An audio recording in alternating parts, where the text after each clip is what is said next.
ఎన్నో మార్గాలు ఎన్నుకున్నారు. ఇక్కడ మీ అన్నగా చెప్తున్నా నేను, 1950 ఆర్డర్, రాష్ట్రపతి ఆర్డర్ రాజ్యాంగ విరుద్ధం కదా? రాజ్యాంగ విరుద్ధంతో పాటు అది వివక్షత కదా? రాజ్యాంగ విరుద్ధం ఎందుకంటున్నా? భారత రాజ్యాంగంలో ఆర్టికల్ 25 ఉన్నది కదా. ఆర్టికల్ 25 ఏం చెప్తుంది? ఈ దేశ పౌరులకు వాళ్ళు ఇష్టమున్న మతాన్ని ఎన్నుకోవచ్చు, వాళ్ళు ఇష్టమున్న మత విశ్వాసాలు కలిగి ఉండవచ్చు అని చెప్పి ఆర్టికల్ 25 చెప్తున్నది కదా. ఆర్టికల్ 25 చెప్తున్నది కదా. అదే సమయంలో ఆర్టికల్ 14, 15 ఏం చెప్తున్నది? సమానత్వం హక్కు అని చెప్తున్నది కదా. లింగపరంగా, మతపరంగా, కులపరంగా వివక్ష ప్రదర్శించొద్దు, భారతీయులందరి పట్ల సమానంగా చూడాలని చెప్పి ఆర్టికల్ 14, 15 చెప్తున్నది కదా. మత స్వేచ్ఛ ఉన్నది, సమానత్వం అందరినీ సమానంగా చూడమని ఉన్నది. మరి ఇప్పుడు దళితులు మాత్రమే క్రైస్తవ మతంలో తీసుకుంటే ఎస్సీ హోదా రద్దు అవుతుందని ఎట్లా ఆర్డర్ వస్తుంది? దళితులు మాత్రమే క్రైస్తవ మతం తీసుకుంటే ఎస్సీ హోదా రద్దు అవుతుందని చెప్పి ఎట్లా ఆర్డర్ వస్తుంది? ఆ ఆర్డర్ను సమర్థిస్తూ ఎట్లా తీర్పు వస్తుంది? నేను ఎందుకు ఈ మాట మాట్లాడుతున్నంటే, ఈ దళిత వర్గం నుంచి ఇప్పటికీ భక్తులే, ఈ దళిత వర్గం నుంచి ఎవరన్నా క్రైస్తవ మతంలో చేరుకుంటే ఇప్పటికీ భక్తులే. కానీ క్రైస్తవ మతాన్ని ప్రచారం చేసే పెద్ద పెద్ద మిషనరీ సంస్థలు ఉన్నత వర్గాలు, పెద్ద పెద్ద మిషనరీ సంస్థలు ఉన్నత వర్గాలు. అందులో బ్రాహ్మణులు ఉన్నారు, అందులో వైశ్యులు ఉన్నారు, అందులో బ్రాహ్మణులు ఉన్నారు. ఇక్కడ తెలుగు నేల మీద కమ్మ వాళ్ళు ఉన్నారు, రెడ్లు ఉన్నారు, కాపులు ఉన్నారు, అందరూ ఉన్నారు. ఇక్కడ కుట్ర జరిగింది. ఆర్డర్ కంటే ముందు కుట్ర జరిగింది. ఈ 1950లో వచ్చిన ఆర్డర్ రాజ్యాంగ విరుద్ధము. ఆర్డర్ వివక్షతో కూడిన ఆర్డర్. అది ఆ వివక్షతో కూడిన ఆర్డర్ రావడానికి కారణం ఏంది? అప్పుడు ఇప్పుడు మత బోధకులు అగ్రకులాలే నా ఆరోపణ. అప్పుడు 100 ఏళ్ల క్రితం చరిత్ర, ఈనాటి చరిత్ర. 100 ఏళ్ల క్రితం చరిత్ర, ఈనాటి చరిత్ర. దళితులను మతం మార్చుకుంటే వాళ్ళ ఎస్సీ హోదా ఇయ్యాలనా వద్దా అని చర్చ జరిగినప్పుడు,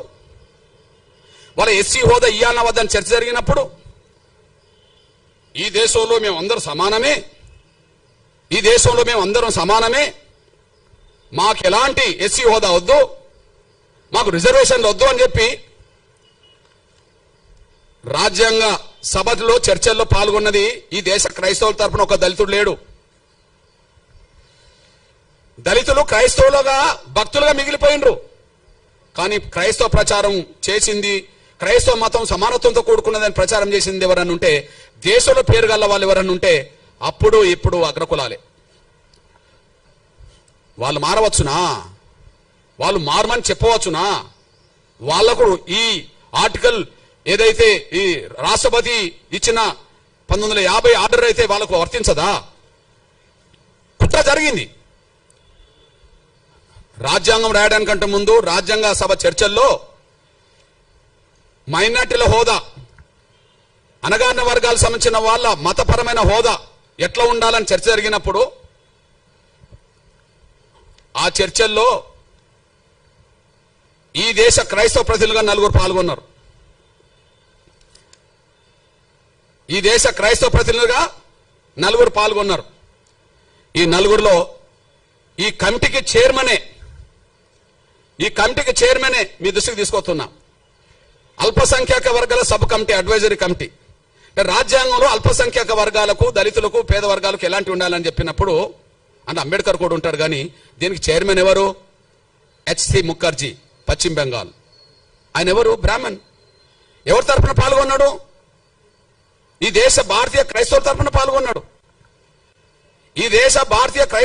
పాల్గొన్నాడు. ఎవరు ఆయన? బ్రాహ్మణ్. ఓకే. ఇంకొక ఆయన ఫాదర్ జెరోమ్ డిసోజా, ఈయన పాల్గొన్నాడు. ఈయన అగ్రకుల వ్యక్తే. ఇంకొక ఆయన రాజకుమారి అమృత్ కౌర్, ఈమె రాజకుటుంబంలో పుట్టింది. అట్లనే పీకే సాల్వే, ఈయన కూడా అగ్రకులస్తుడే. వీళ్ళు నలుగురు ఈ దేశ క్రైస్తవులకు ఏం రావాలి అనే కాడ మాట్లాడినరు, మాకు రిజర్వేషన్లు వద్దన్నారు. అంటే ఈ దేశ దళిత క్రైస్తవులకు అన్యాయం జరుగుతున్నది, వాళ్ళకు న్యాయం జరగాలని మాట్లాడుతున్నప్పుడు మాలో సమానత్వం ఉన్నది, మాకు ఎలాంటి విభేదాలు లేవు, మాకు రిజర్వేషన్లు వద్దు, మాకు ఎస్సీ హోదా వద్దని చెప్పి అగ్రకులస్తులు చెప్పారు కదా. అంటే మీరు ఇప్పుడు చెప్పండి, అంటే హిందూ దళితుల తరపున అంబేద్కర్ పాల్గొన్నాడు, ఎదుగుతూనే పాల్గొన్నాడుగా. హిందూ దళితుల తరపున ఇందులో ఇదే కమిటీలో జగ్జీవన్ కూడా పాల్గొన్నాడు, హిందూ దళితుల తరపునేగా, కదా. ఈ కమిటీలో ఉంటాడు అంబేద్కర్ ఉంటాడు, జగ్జీవన్ రామ్ ఉంటాడు. అంబేద్కర్ ఉంటాడు, జగ్జీవన్ రామ్ ఉంటాడు. కానీ హిందూ దళితుల తరపున వాళ్ళు మాట్లాడతారు. క్రైస్తవ తరపున మాట్లాడలేదా అంబేద్కర్ అంటే మాట్లాడిన చరిత్ర నేను చెప్తా. కానీ ప్రత్యేకంగా క్రైస్తవ తరపున మాట్లాడాల్సిన నిర్ణయం ఎవరు తీసుకోవాల్సి వచ్చింది? ఈ దేశంలో క్రైస్తవ తరపున ఎదిగిన వాళ్ళే.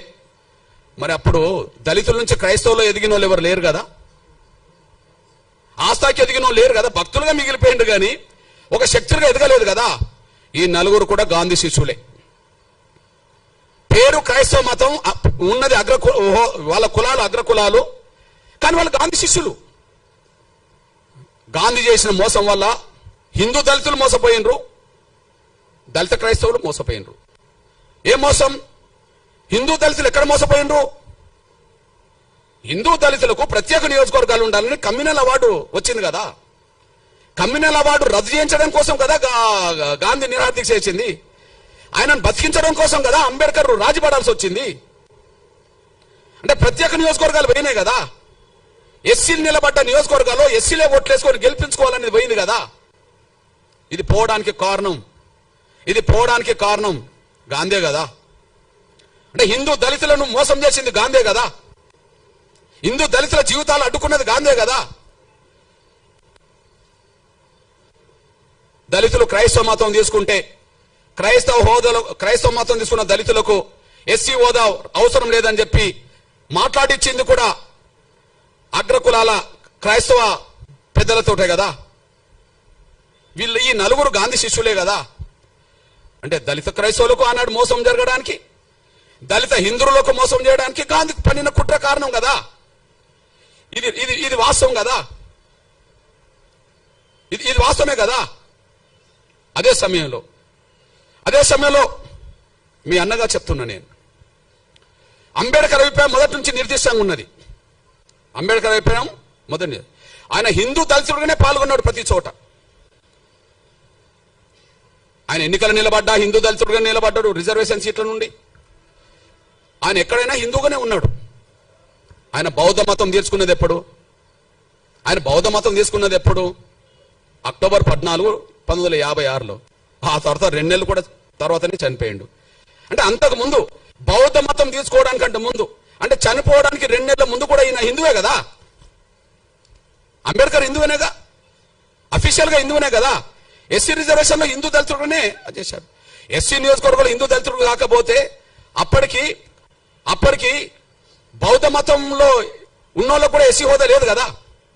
సిక్కు మతం ఉన్నోళ్ళకి ఎస్సీ హోదా లేదు కదా అంబేద్కర్ పోటీ చేసిన నాటికి.